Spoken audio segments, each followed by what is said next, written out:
모시고 안녕하십니까. 오늘 설교를 맡은 원암 김창석입니다. 무덥던 여름도 끝나고 아침 저녁 선선한 가을이 되었습니다. 여러 선생님, 사모님, 동덕님, 결실의 계절을 맞아 각자 신앙에 더 많은 성과 있으시길 신고드립니다. 저는 오늘 설교 주제를 올바른 신앙법으로 정해봤습니다. 신앙이란 불완전한 인간이 완전한 존재인 신에 의지하며 우러러 모시는 정성을 말합니다. 우리는 살면서 많은 고비를 겪습니다.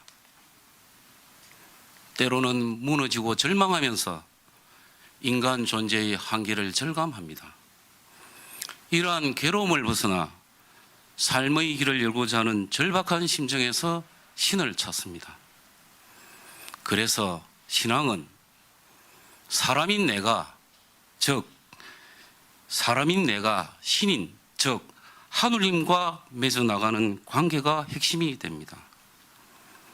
오늘은 사람과 하느님의 올바른 관계는 무엇이며 이를 위해 유의해야 할 점은 무엇인지, 그리고 어떻게 하면 관계를 잘 맺고 발전시켜서 행복과 가치를 찾을 수 있을지 함께 생각해 보았으면 합니다. 먼저 올바른 신앙을 하기 위해서는 분명히 해야 할 점이 있습니다. 바로 이 우주 자연에는 수많은 존재가 있지만 삶을 제대로 열어가려는 사람에게는 어찌 보면 다른 것은 다 의미가 없고 나와 하느님 둘밖에 없다는 사실입니다. 나와 하느님의 관계에 집중하는 것, 이것이 삶의 길을 여는 출발점입니다. 무채법경 삼성과의 맨 처음에 두 가지 이름이 있으니 첫째는 나요, 둘째는 저쪽이라 하는 것이라. 나는 바로 사람이요 저쪽은 바로 하늘이니라 하는 대목을 깊이 음미해야겠습니다. 나와 하느님 뿐임을 아는 이때부터가 중요합니다. 나와 하느님의 관계를 어떻게 맺는가? 여기서 바르고 참된 신앙, 잘하는 신앙과 그렇지 못한 신앙이 갈리기 때문입니다.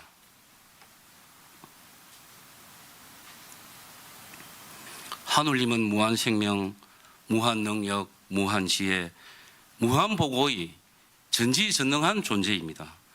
나와 주변의 삶과 행복, 가치가 모두 여기에 달려있음을 잊어서는 안 됩니다. 하지만 이 세상에는 이토록 중요한 하느님과 관계를 맺음에 있어서 잘못된 신앙법이 많이 있습니다.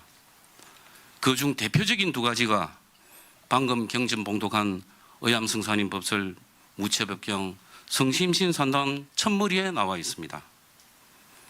잘못된 신앙법의 첫째는 하느님을 내 마음 밖에서 구하는 것입니다.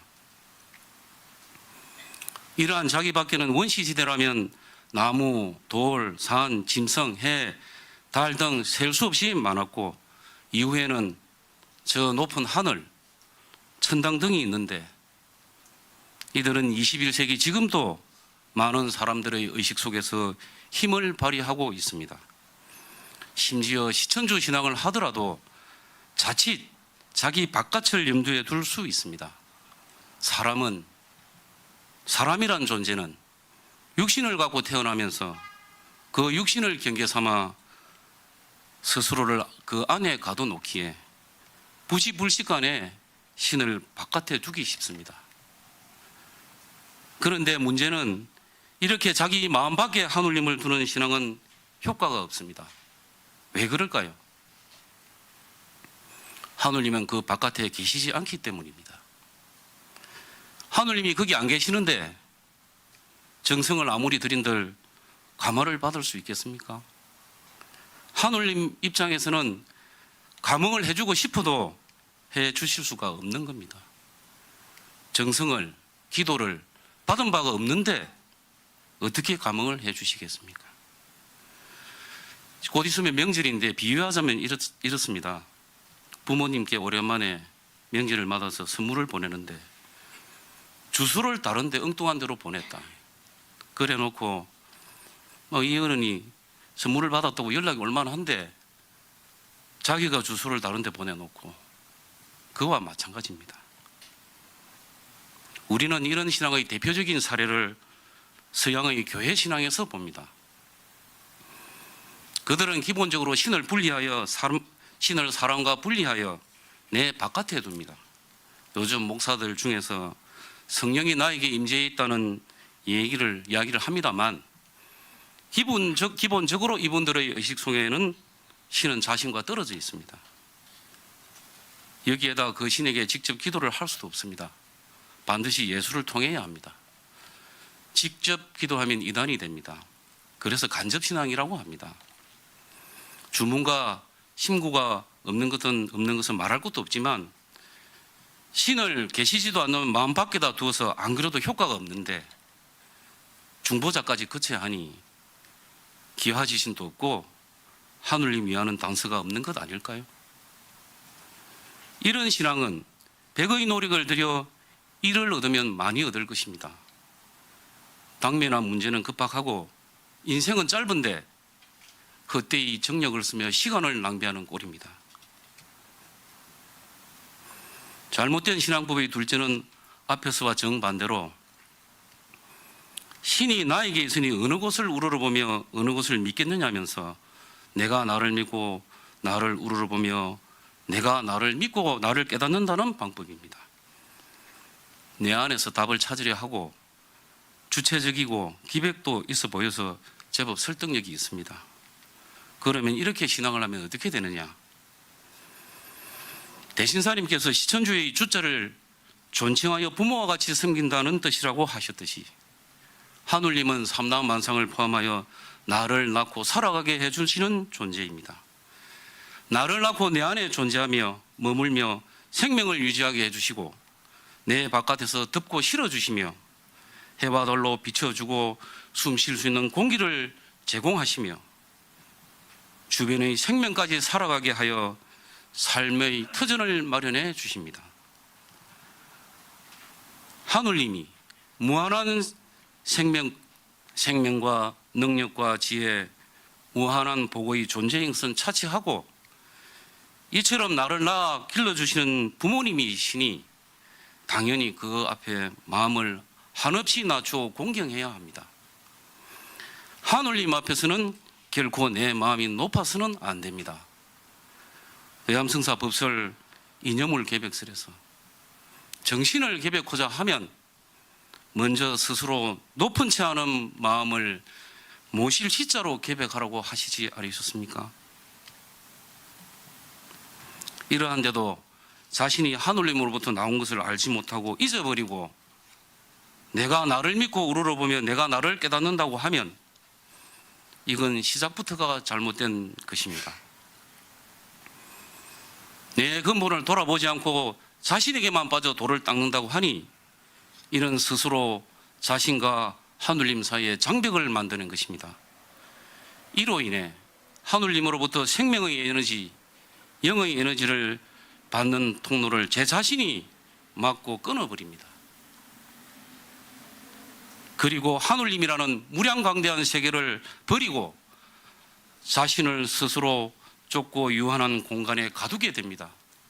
이러면 점점 영적으로 메말라가고 비좁은 공간 속에서 온갖 문제에 직면하며 어둠과 고통의 삶을 살게 될 것입니다.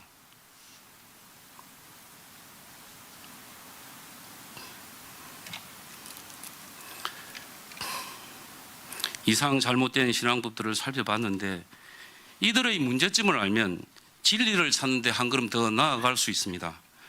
하지만 그렇다고 곧바로 올바른 신앙으로 나아갈 수 있는 것은 아닙니다.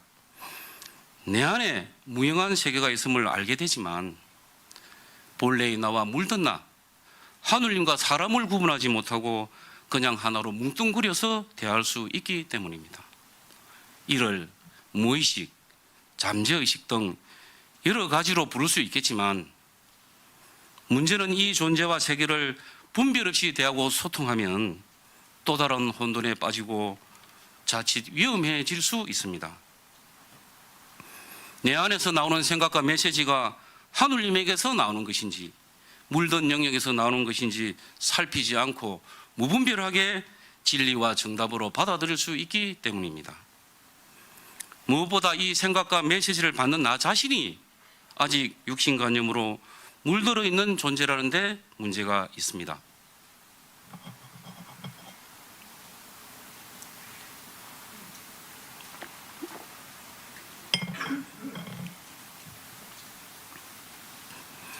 나는 아직 내 안의 무용한 영역을 본래 나와 물든 나로 분별하지도 못하고 본래 나와 소통해 본 적도 없습니다.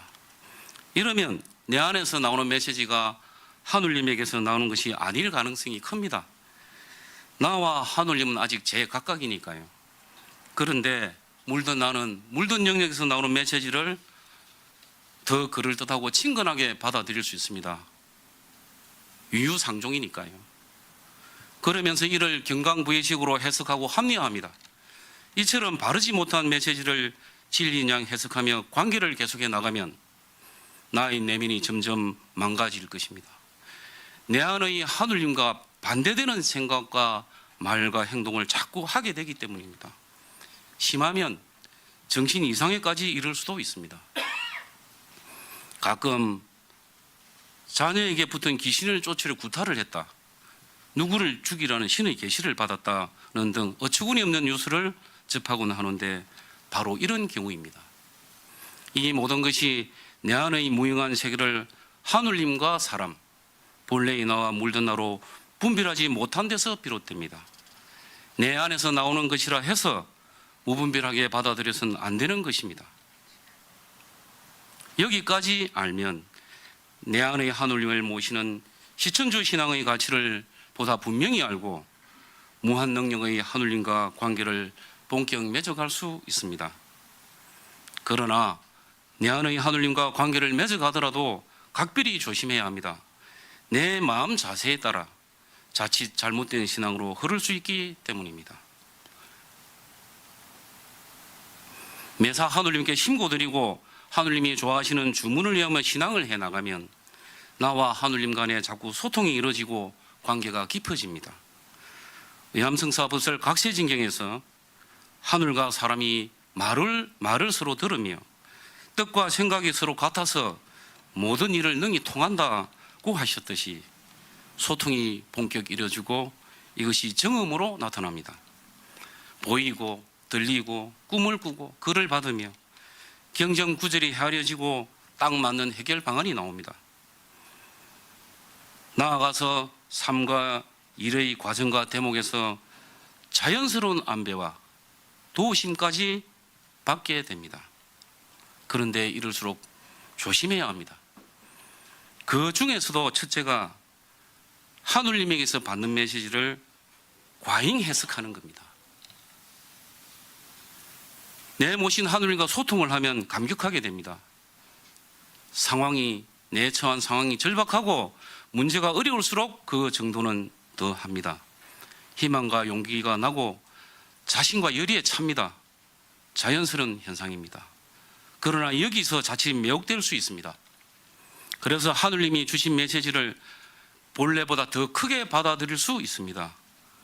누구나 자신의 정음은 소중하고 특별하니까요. 그러나 나는 아직 수도하는 과정에 있습니다.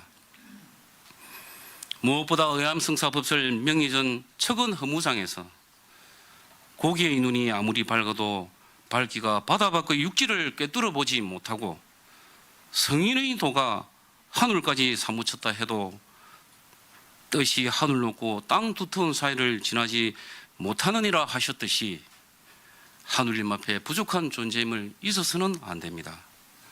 가르침에 매혹되어 과잉 해석을 하면 도가 잘못된 방향으로 가기 시작합니다.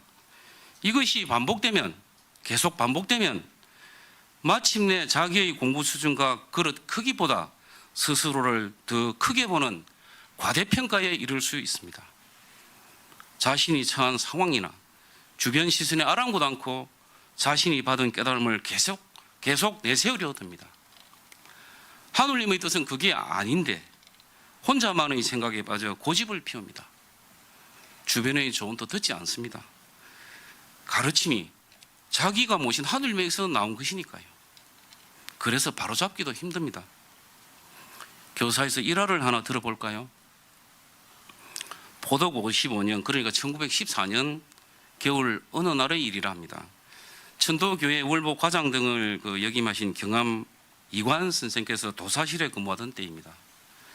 여러분이 모여서 포독문 첫머리에 상고, 그러니까 계사 상고 이래로 할 때 그 상고의 의의에 대해 이야기를 하고 있었답니다. 그러다 오후 7시가 되어 성사님이 계시는 곳에 모여 저녁 식사를 하게 되었는데, 성사님은 식사 후에 자리에 좀 누워 계셨다고 합니다. 워낙 일정이 많고 하시니까요. 거기서 다시 이분들이 동경대전에 대한 이야기를 하게 되었는데, 가만히 듣고 계시던 성사님이 중간에 급히 일어나 앉으시면서 하시는 말씀이, 누가 이제 그런 이야기들이 오갔던 모양이죠. 자네들 동경대전을 안다고들 했지? 이렇게 이제 물으시는 겁니다. 그러니까 그 오영창이라는 분이, 이분이 나중에 사리온파를 만들어서 교단을 나간 분입니다. 예, 다 압니다. 이렇게 대답을 하니까 성사님이 말씀하시기를 동경대전에 대해서 모르는 게 없다니 무슨 소린가 하시면서, 나도 모르는 데가 한두 군데가 아닌데 다 안다고 하느냐 하시니 다들 아무 말이 없었다고 합니다. 시천주 신앙을 하면서 자신감은 필요하고 중요하지만, 그렇다고 자기 그릇을 넘어 하느님의 가르침을 마음대로 해석해서 중을 잃으면 안 될 것입니다. 자칫 큰 실수와 죄악으로 이어질 수도 있습니다. 도와 덕이라는 것은 제가 배우기에는 기름 번지듯이 퍼지고 물처럼 흘러나가 내가 말해서가 아니라 남들이 먼저 알아주는 것입니다. 대신사님을 보십시오. 처음 포독하실 때 남 앞에 나서서 먼저 내가 무국대도를 받았으며 나에게 천령이 강림했으니 와서 구원을 받으라고 하신 적이 있습니까? 천도를 받으신 후 가정포독을 하고 1년여간 닦고 단련하셨을 뿐입니다.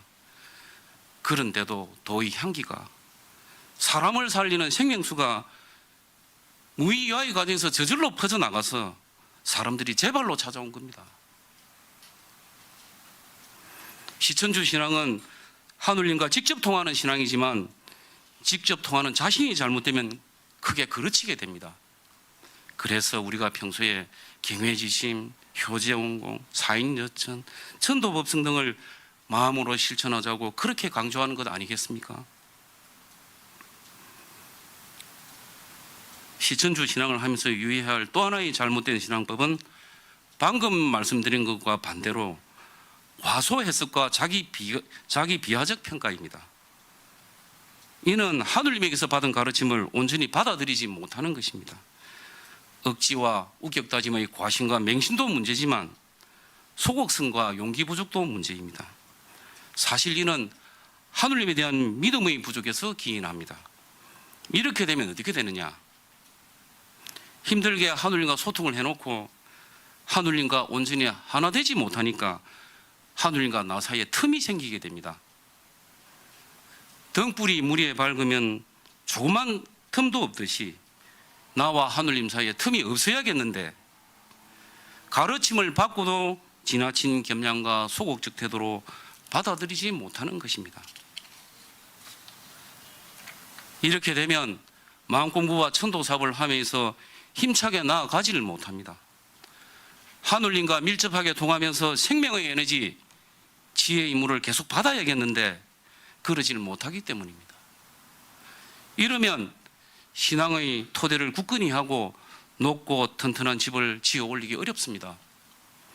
무엇보다 이러면 더 큰 문제가, 이러면 신앙의 고비를 만나고 시험을 들 경우 무너지기 쉽습니다. 하느님과의 사이에 틈이 생겼는데 하느님의 간섭을 긴밀히 받지 못하는데, 우리가 살다 보고 신앙을 하면 혼신의 힘, 사력을 다해야 할 고비가 있는데 그거 어떻게 넘기겠습니까? 대신사님께서 하느님이 정하시니 무관해라 할 길 없다 하셨듯이, 그 대목에서는 내가 부족하다 싶어도 그건 하느님이 판단하실 문제이고, 하느님이 판단하실 문제고, 하느님의 뜻으로 알고 받아야 할 때는 받아야 합니다. 의암승사법설 수수명실록에 하늘은 만물을 화생하고 뜻을 형체에 붙여 임의로 활용하는 것이다 하셨습니다. 이 형체는 사람에게서 몸 아니겠습니까? 하느님이 우리를 낳고 직분을 주시고 대신사님을 통해 선도를 내어 가르치는 것이 모두 우주 자연을 주재하는 하느님을 위하고 당신의 뜻을 이 세상에 실현하기 위해서입니다.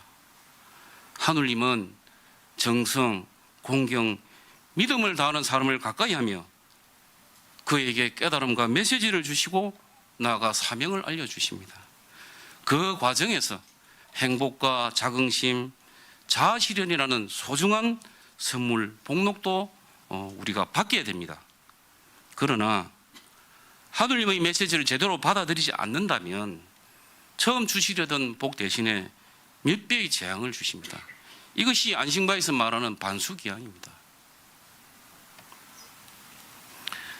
이상으로 종교인으로서 조심해야 할 잘못된 신앙법, 시천주 신앙을 함에 있어 유의해야 할 마음 자세에 대해 살펴보았습니다. 그러면 어떻게 하면 잘못된 신앙법에 빠지지 않고 하느님의 뜻과 법도 스승님의 가르침에 맞춰 바르고 참되게 신앙에 나갈 수 있을까요?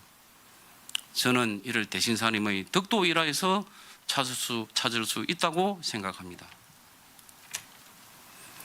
첫째는 겸양과 겸손입니다. 대신사님께서 하느님으로부터 무국대도를 받으실 때의 그 심경을 보십시오.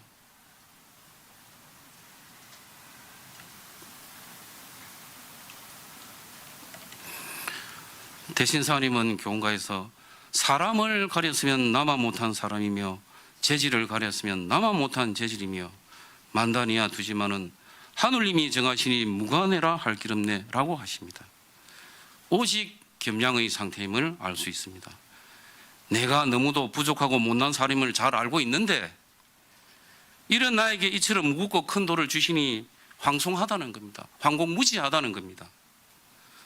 앞에서 본 과잉해석, 과대평가의 경우가 너무나 대두되지 않습니까? 어디서든 겸양은 도와 덕을 세우는 근본이자 터전이 됩니다. 스스로 못났고 자격이 안 되지만 그럼에도 불구하고 하느님이 정하시니 받아들인다는 것입니다. 제가 좀 어찌 보면 부담스러운 대목일 수도 있는데요. 제가 교사 자료를 보다가 구암 김영국 선생의 사례가 눈에 들어왔습니다. 구암 선생께서는 당초 해올 신사님의 수제자격이었습니다. 신사님이 이분을 처음 만났을 때 꿈에 거북이를 봤답니다. 거북을. 그래서 거북구의 구암도를 주셨다고 합니다. 저는 제 부족하고 어린 생각이 이 대목을 보면서 생각을 하면서 보니까요. 혹시 이게 그분에게 장애가 되지 않았을까?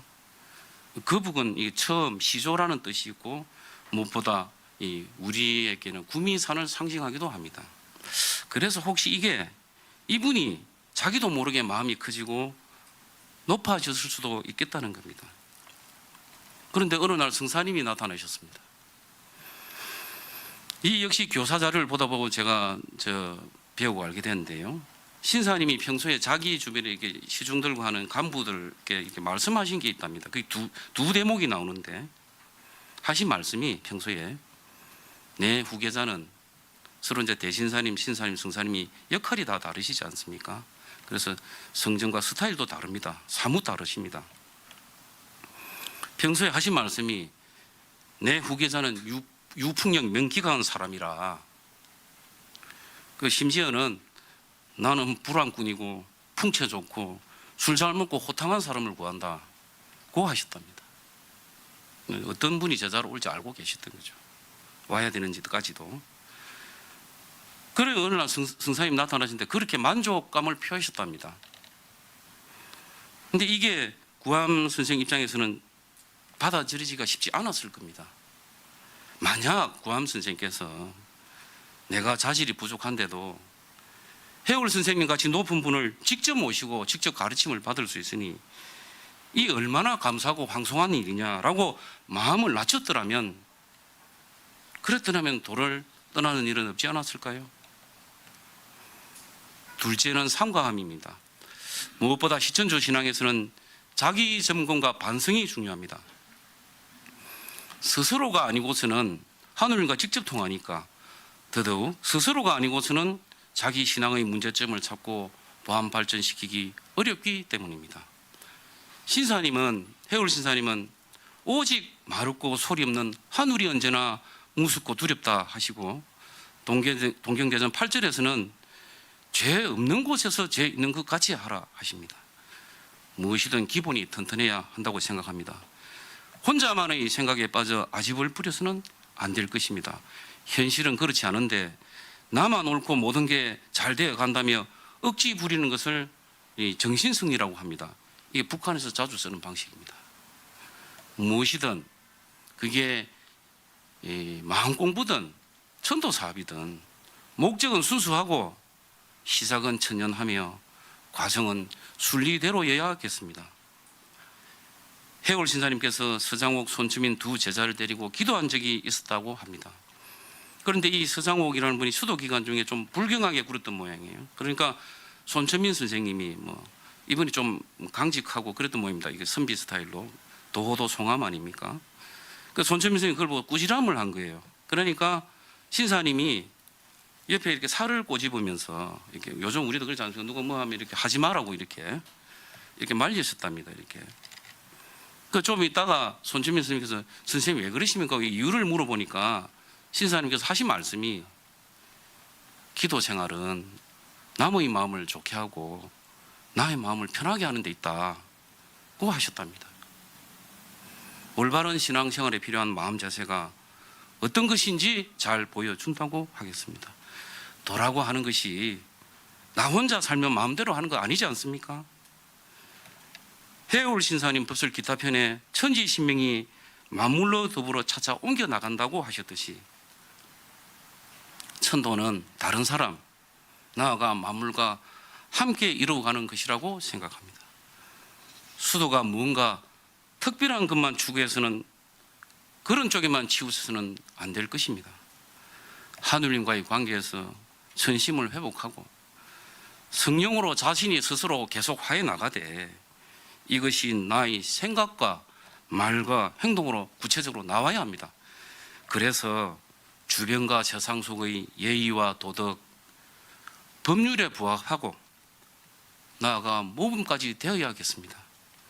그래야 사람들을 선도를 할 수 있고 포도교화로 이어갈 수 있지 않겠습니까? 즉, 내 안의 천리가 세상 속의 인사에 부합해야 합니다. 요즘 사람들은 수준이 높아져 아집과 독선에 빠지는 것을 보면 바로 거리를 둡니다. 최근 몇 달간 우리 상황을 보셨지 않습니까? 경이원지라는 말이 있지 않습니까? 자꾸 경이원지를 당하면 요즘 말로 왕따가 됩니다. 왕따가. 이러고서야 어떻게 포덕천하고 광채창생 할 수 있겠습니까? 끝으로 상대가 누구든 심지어 하느님이라 할지라도 영향받지 않고 올바른 판단을 내릴 수 있는 이치와 도리에 대한 확신을 계속 세워가야겠습니다. 이를 위해서는 스스로 천도의 지혜에 비춰 옳고 그름을 판단할 수 있도록 공부가 꾸준히 되어져야겠습니다. 우리 천도는 사람이 한우를 쓰되 그 위대함을 넘보지 않고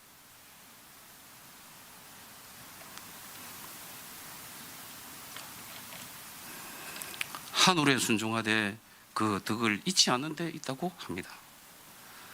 한울님과 자꾸 소통하며 밝아진 마음으로 이치와 법도를 계속 헤아려 나가야겠습니다. 한울님을 더 잘 모시기 위해서라도 살핌과 공부를 통해 주관을 세워가야 합니다. 이것이 성숙함에 이를 때 수도인으로서 원만함에 이를 것입니다. 이상을 염두에 두고 항상 중을 잡으려 노력한다면 하느님의 뜻과 법도 스승님의 가르침에 최대한 맞게 할 수 있다 생각합니다. 마지막으로 한 가지 드리고 싶은 말씀은 주변에서 잘못된 신앙 사례를 볼 때 그냥 가만히 있는 게 능사가 아니다는 겁니다. 대신사님께서 광기동정 하지 말고 진선진미 효유하라고 하셨듯이 동덕이, 도반이 한 번뿐인 인생에서 신앙길을 잘못 가는 걸 안타깝게 여기고 관심을 갖고 진심을 다와 좋은 할 때는 할 줄 알아야겠습니다. 그러면서 그렇게 이야기를 하려고 하니 나도 또 살펴보는 겁니다. 내가 이렇게 말할 정도가 되나? 내가 잘못된 건 없나? 저 사람이 뭐가 잘못되고 내가 혹시 잘못하는 건 없나는 걸 살피면서 내 공부도 한 번 더 점검하고, 그럼에도 불구하고 말을 해야 될 때는 해야 합니다. 그래서 내 공부도 한 번 더 점검하고 발전시킬 수 있습니다. 거룩한 하느님의 도화덕, 스승님의 가르침이 온전히 실현되는 아름다운 교단은 저절로 이루어지지 않을 것이기 때문입니다. 이상으로 오늘 저희 부족한 설교를 마치겠습니다. 나름대로 살피고 겪고 깨달아온 바를 부족하나마 스승님의 말씀과 행적에 비춰보며 정리해 봤습니다. 잘 헤아려 보시고 바르고 참된 신앙길을 열어나가는데 조금이나마 도움이 되었으면 합니다. 감사합니다.